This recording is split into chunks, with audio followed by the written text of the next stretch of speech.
So here we go with a very important presentation. This is the next installment of the Business Skills for Musicians series, and this one is going to be talking about business structures and taxes. Yes, not the most exciting concept and the most exciting topic, but crucially important.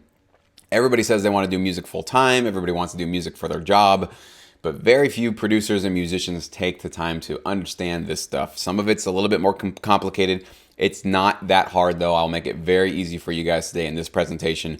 But this is the kind of stuff that will separate the amateurs from the pros. The amateurs don't think about this stuff. They just want to get in their studio, make music, crank it out there, hope that it all works out in the end.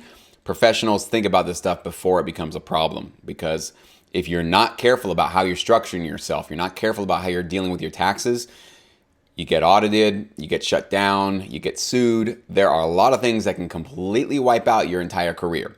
So you're going to be smart by not doing what 95% of all the producers are doing, which is sort of ignoring the stuff, pretending that it's not for them, and just getting lost in their music. You need to sort of pull out of the music thing for just a second, put on your business hat, and remember that you are running yourself as a business in this industry, specifically in the TV, film, music licensing industry. That's really what this is catered for, okay? So today we're going to talk about two common paths that I believe most producers and musicians can take in the TV, film licensing business. This doesn't mean that these are the only two common paths or the only two paths you can take. You can take other paths as well, but I'm just going to lay out the sort of more fundamental, easy to acquire ones that I found that most producers in this industry are following, okay? First of all, disclaimer, I am not a CPA. I'm not licensed. I don't have, any education, formal education on financial advice, okay? So none of this is to be considered financial advice for you. You must make your own decision for your own financial situation. So if you watch this video and you think, oh, Jesse told me to go do this, so I'm going to do that, you are wrong, okay? So I'm giving you information, generalized information, and what I've found basically based on my personal experience and my research, and also, I guess, third-hand knowledge, knowing, hearing stories from other people about how they've set up themselves. That's where this information is coming from. But I am not certainly giving you personalized financial advice for how to set up your business or to deal with your taxes, okay? That's for you and your CPA to discuss and figure out. As I said, we're going to discuss the two most common business structures for U.S. producers. I know that many of you might be watching from, UK, Canada, England, I already said UK, France, Germany, Australia. I know I have international students, and I'm sorry I cannot give you guys all of that information because every country has its own tax laws, especially with how you guys relate to working with the U.S., because you have to pay U.S. taxes for the income that you make in the borders of the U.S. So this is really more geared towards my U.S. producers that are watching this, because I am a U.S. producer, so this is the information that I have access to and that I know, okay? Number one, producers sometimes will form a corporation for themselves. It can either be an LLC, a limited liability corporation or company, or S Corp. Now, an S Corp is basically a version of an LLC. It's sort of like a status that you put on top of the LLC, and it's treated differently by the IRS for a tax benefit, and I'll tell you what that tax benefit is. Number two, becoming an independent contractor. Okay, so this is essentially what most of you probably watching this video are going to fall under, at least for the first couple of years of your careers. Okay, so this is where you're getting those 1099s from clients. So if you've done any independent contract work already, it's the same thing in the music business. Basically, your PROs, your music libraries, music supervisors, ad agencies, anybody that's paying you will be issuing you these 1099s basically at the end of the year and letting you know this is how much money we paid you this year and this is how much money we're reporting to the IRS. So you report the same amount basically, right? There are pros and cons to each, and I'll go over what those are so you can decide which one works best for you. Again, after talking to a CPA, okay, I'm not your advisor. I'm not going to give you financial advice here. But whether or not you form a corporation or you become an independent contractor, you will be taxed. That's guaranteed either way. So you need to save accordingly.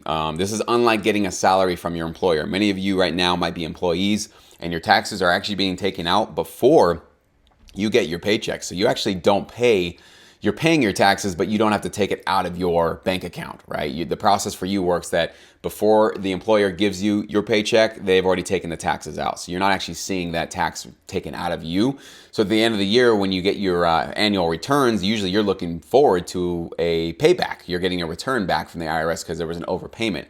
But when you are now, nobody's taking those taxes out, you will now be paying taxes, okay? So quarterly and probably annually. So just make sure that you start saving. That's basically what I have to tell you. There's a lot of producers that get into the licensing business, they get a couple of royalty checks, some sync fees, consideration fees, and they blow it all. And they just go buy a bunch of equipment and they, go whatever, get a new car, whatever it is they do. And then tax season comes and they go, oh crap, I'm not getting a refund this year. No, you certainly are not getting a refund. You'll be paying taxes from now on, okay? So you were always paying taxes, but I hope you understand the difference there. So just make sure that you're not being foolish with your money. Have some money saved up and try to calculate it beforehand when your taxes are due. Usually you are going to have to pay quarterly taxes and file an annual return. This is going to be both for your corporation or if you're going to be a 1099 independent contractor.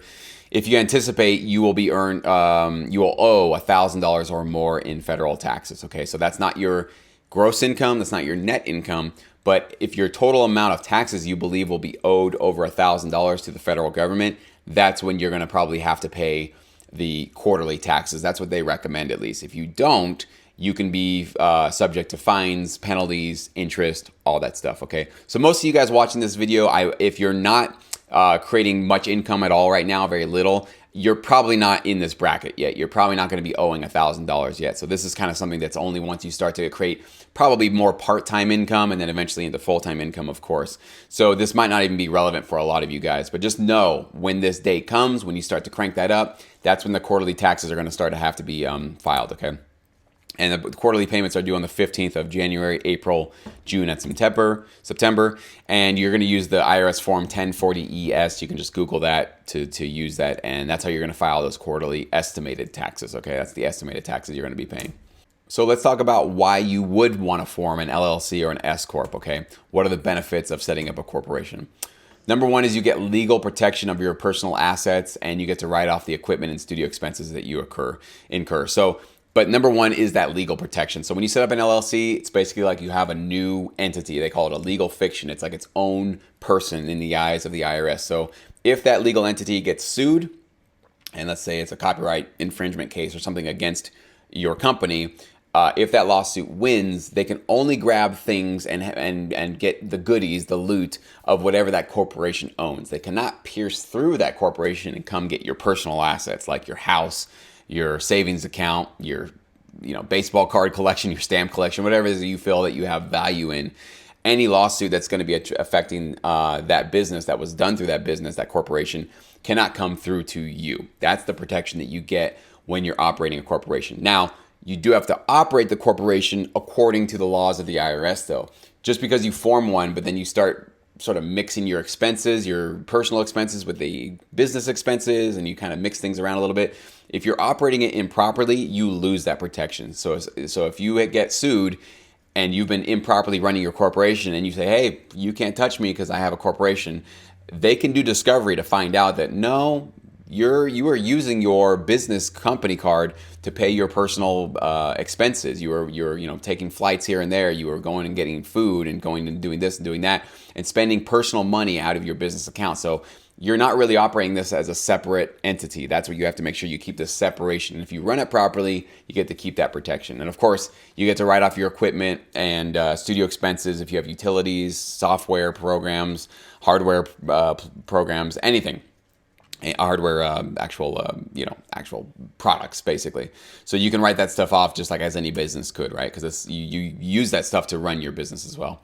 Now, you can save on taxes also by forming an LLC and then electing to become that S Corp. We talked about that. That's what you're going to use, Form 2553. It's a separate form you have to fill out after you create your LLC so that the IRS starts treating you like an S Corp. An S Corp has this really cool thing where you can pass through your taxes through to your personal income, and I'll show you exactly how that's going to help save you some money. First, what you're going to do is you're going to set yourself a reasonable salary based on your income. Now, what is reasonable?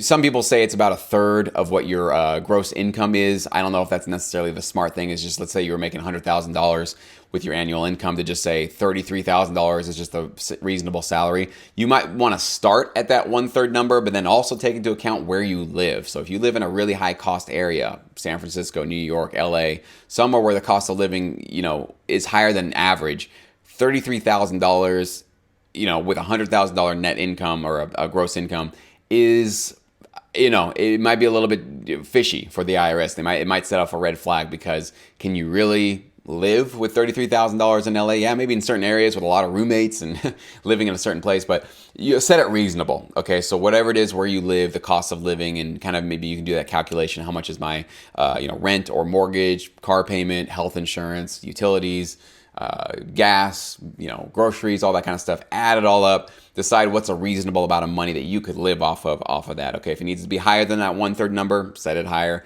If you live in a low cost of living area, maybe in the middle of the country, a smaller town where it's a lot cheaper to live, you can maybe reduce that a little bit. Again, talk to your CPA. I'm not telling you what to do here, okay? So you're going to get that reasonable salary. It's going to be a portion of the total money that you made under your company. And then that portion of the salary will be taxed with Medicare and Social Security. Okay, so I'll talk to you about that. And then all the remaining are going to get passed on to your personal income. Okay, and that actually is the stuff that you pass through, and that will not be subject to those Social Security and Medicare taxes. Okay, so you're basically saving potentially thousands of dollars by setting up your business this way. So you get to save on those. Okay, I'll talk a little bit more about that. As I said, you only pay Social Security and Medicare taxes on your salary. That's why if you have $100,000 in income, that's why you want that salary to be a little bit lower, because only that would be taxed with the Social Security, Medicare, and whatever's remaining, the $66,000, whatever's left over, you wouldn't have to pay these two taxes with that income, because that's not going to be considered salary. That's going to be considered profit from your corporation. Okay, so hopefully that makes sense. If any of this stuff ever just seems unclear or weird, or I'm going too fast, or maybe I misspoke, which sometimes will happen, comment below on these videos, because it helps me make sure that I'm giving the best information possible. Now note, ASCAP and BMI only pay out their writers' royalties to individuals, not corporations. So what does this mean? Why am I putting this in here? Because even if you do set up a corporation, your ASCAP and BMI royalty checks are going to be sent out to you, the individual, not to a corporation. So you're still going to have to fill out a personal income and be subject to Social Security, Medicare taxes with the royalties that you're getting from BMI and ASCAP, okay? This is why setting up a corporation makes more sense if you're kind of raking in quite a bit of sync fees, consideration fees, those kind of upfront one-time fees that require, those 1099s from your licensing partners. That's usually more what a corporation would be beneficial for, because at the end of the day, if most of your income is coming from your royalties, then you're not really going to be getting any protection anyways from a corporation, because the money is coming directly to you as an individual. That means it's not coming to a corporation, so you don't even have that protection anymore. Hopefully that makes sense. Now, here's some of the cons of starting a corporation, why a lot of people don't want to do it, is it can be $50 to maybe even $500 for an initial filing fee, depending on your state. You'll have to look that up. Sometimes you can get a law firm to do it for you, which I do recommend if you've never done it before and you don't really know if you're sending in the right forms, doing it the right way. You don't want to make those kind of mistakes and screw something up. So sometimes they'll charge you, they will always charge you, but it can be $100 to $500, sometimes more, for them to fill out all that paperwork for you and do it. And then usually there's going to be an annual fee with your state to keep that corporation active, okay, and keep it protected. Like I said, you want to have that sort of protection from the government. The government's going to give you that protection against lawsuits and stuff. And in order to get that protection, to make sure that none of your personal assets are subject to lawsuits, is you pay these sort of, they call them annual fees, but you could call them protection money, right? There's certain other organizations in society that work this way as well. The bottom line is it's better, again, if you're making a lot of sync fees and consideration fees. A lot of you guys watching this probably aren't there yet, so this is probably not that relevant. You'd still have to file your writer's royalties as personal income, and as I said, that wouldn't be under the protection, okay? It mostly gives you peace of mind about protecting your personal assets down the road if you'd like to do that. That's the main reason why a lot of people do this. So let's talk about operating as a corporation, keeping that protection good, in good standing, so you don't lose it, okay? So when you collect your sync fees and consideration fees, let's say you're getting a bunch of those, you're going to create a business checking account. You'll have all the libraries, supervisors, anybody who's sending you checks for those consideration fees and those sync fees to your corporation name. So it's going to be, Cool Awesome Tracks LLC, whatever it is, or Cool Awesome Tracks Corporation, whatever you call your corporation. That's what the check needs to be made out to, not to your personal name. If it's to your personal name, that's personal income, right? This is what we talk about. We got to keep things nice and separate, have its own checking account, your own payment process for it. When you pay yourself, you should use a payroll service to pay yourself a monthly salary every month, and you set it at that reasonable rate like we talked about before. for your profession in your city. Do not pay for personal items with your business checking account. So that's what I was talking about. You want to make sure that anything that comes out of your business account only is for business uses, purposes. Keep your receipts, keep your good track records of all that kind of stuff. Because if you start using your business account to buy personal things, use it for personal purposes, you're blurring the lines between personal and your corporation, and that's when you lose your protection. So it kind of defeats the whole purpose of what you were doing and why you spent all that money for the protection of it, all right? If you want to transfer money from your business to your personal account to use it, then you're just going to label it as a profit distribution payment. You can basically write yourself a check out of that business account into your personal one, or you can just do a transfer online. But just make sure in the little note you call it profit distribution so that it's very clear. This isn't a personal, taking money to just personally whatever. And all that good stuff. But this is all very, very clearly written in a history and in a written form. And there's now going to be a digital footprint of what was happening in your account. In case whatever happens, everything is nice and clear and you know where things were going, right? And you can take advantage of the perks with a corporation. You can get a business credit card for business expenses, and you get those points and benefits and all that kind of stuff. And obviously, you can help by doing that. You can build your business credit. So if you want to get a loan down the road, you want to sort of invest in a new studio, new equipment, and you're profiting and making some good money, you want to go to a bank and say, hey, I want $20,000 to be able to upgrade my whole system. You got business credit. It's a lot easier to get those kind of loans when you have that sort of in your back pocket. So that's some of the benefits there.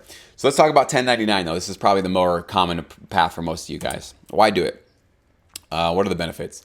Well, first of all, it costs nothing to get started doing this, okay? You simply file the 1099 tax forms that you collect from your clients with the IRS. So you don't have to file anything. There's no annual fees, nothing like that. So basically when you work with a library or you work with a PRO, they're just going to ask for your social security number and they're going to issue you a 1099. Bingo, you're an independent contractor. Congratulations. It's a really easy, simple, free process. You can still write off all of your equipment and studio costs because you are still operating a business from your home studio, whatever it is. So the same thing as a corporation, you're still going to be writing off everything that you that you need to run your business. Okay, so there's that perk as well. Now, here's the one, con to it, I guess, is obviously you cannot avoid any Social Security or Medicare taxes because everything is personal income. Everything is going to be subject to those taxes, right? What are you going to do? You live under the governments that you live under, so you got to pay the taxes. So, and now you might be interested, well, what is the risk of not getting that legal protection then? Like, will I get sued? And, what are the chances of that in this industry and all that stuff, okay? Here's what I say. Again, not legal advice, not financial advice. If you're smart with your samples and how you make your tracks, you should be able to stay out of trouble, okay? Don't buy samples or use samples from shady websites that don't have reputations, that are just here, they've been here for a couple of months, or you've never heard of them and you're not even sure. Because trust me, people will take other copyrighted samples, repackage it, put a new slap in, they'll put a new label on it and resell it to you, and it's not cleared. And guess who gets in trouble when they put it in a licensable track and it gets sued by somebody? You do. That company might be gone. That website will just be over. It happens. My content gets ripped off all the time. People take my videos, they take my stuff, put a new cover on it, rip it off. They're committing fraud, okay? And it happens all the time in this business. So go to reputable sources, websites that are large, that have been around for a long time, that have a good reputation, have good reviews, and all that stuff. And obviously always read that end user license agreement. That'll tell you it's not always the only guarantee, because again, anybody can just type in anything they want to a text document. But usually read those things, make sure it's coming from a legit, well-known company that has a good track record of selling good stuff. I've been in this business 10 plus years and I've never had any lawsuits or issues, but that's because I've been super smart and careful about where I get my samples, how I'm using music, making sure that I'm reading those end user license agreements, okay? So if you're smart, you're not using copyrighted stuff, you're being very, very creative. If you're using reference tracks, you're making sure that your tracks are different enough that it's just following the spirit of the track, but different chord progressions, melodies, all that kind of stuff. You usually can steer clear of this kind of stuff, but you got to be smart and you got to, double check yourself. Nobody is more responsible than you at the end of the day when it comes to protecting yourself legally, okay? Bottom line for 1099, it's better if you're just getting started or just don't have enough time, enough income to justify investing into a corporation. So again, most of you guys are just getting started, just getting your income started going for yourself. So this is probably going to be the more legit path for you, most realistic path for you to take. It's much easier and simpler, and most producers use this path. Now let's talk about as you're operating as a 1099. Okay, so when you're collecting royalties, sync fees, consideration fees, any money that you're making in the licensing business, all can be deposited to your personal bank account. All checks can be made out to your personal name. Okay, so it's really simple. Obviously, you guys probably already know that. We already said that. So paying yourself, when you want to pay yourself and use your money, and it's all in your personal account, you can spend the money in any manner you like. You can take it out. It's your personal income. It's the same thing if you get paid by your employer. Do you have to say this is for this is for... No, you just take the money and go spend it on whatever you need to spend it on, okay? To keep things organized, consider getting a personal credit card just for expenses that you can write off though. So this is one thing that I like to do is I have a credit card just for my music licensing expenses. That way, at the end of the year, if I don't have all my receipts, I don't have all my paperwork in one place, I can literally just go to that one credit card that I got set up, and I don't use that credit card for anything other than stuff that I write off. Okay, so online, let's say subscriptions to, like Splice or something like that, or if I buy any equipment, or if I have any other subscriptions for online services or anything like that, or buying anything that I need to run my business, I make sure that it's all on one credit card. It keeps things nice and easy, so I don't have to go through my personal credit card and go, okay, this was for personal, this was for business, this is personal, this is for business. You can obviously only write off the stuff that you use for your music licensing business. You're basically a sole proprietor, and that's what you need to make sure that you're keeping stuff organized. So just a tip that might help you guys. Keeping organized, you need to collect all the 1099s from libraries, supervisors, ad agencies, PROs by January 31st each year. So anybody that pays you money in this business needs to issue you a 1099 by January 31st every single year. And that will summarize all the money that they paid you the previous year. And that will be what you were expected to report and pay taxes on to the IRS, okay? Here's a very important tip here. Even if you don't receive the 1099, let's say you're working with a music library and they're just dragging their feet and it's February 4th and they haven't given it to you yet.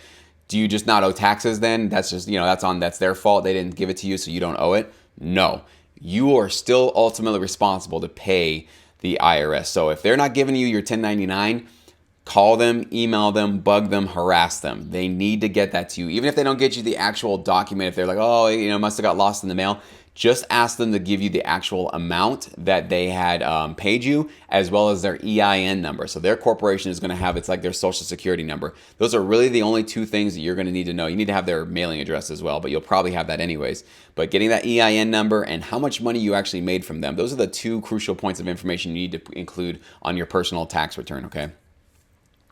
ASCAP and BMI do make your 1099s available online in your online account, and I believe most PROs do this as well, so you can always log on and get those from them. You don't have to call them. You should be able to go on. They'll usually send out an email as well, I think around January 31st or maybe February 1st, and they'll tell everybody, hey, your 1099s are there. Here's how much we paid you in royalties throughout the whole last year, okay? In the end, if you're unsure about which one of these to go with, I don't think you should be, but if you are, obviously talk with a CPA, get personalized advice for your situation. Check the cost of starting an LLC in your state. There's different costs for different states. So if it's a really high cost for doing that, maybe that's one reason why you might want to not start an LLC or and elect it to be an S Corp right now. Remember, you can always change your tax situation from year to year if need be. So let's say right now you're not making enough money to justify investing in a corporation for that protection and that sort of tax benefit.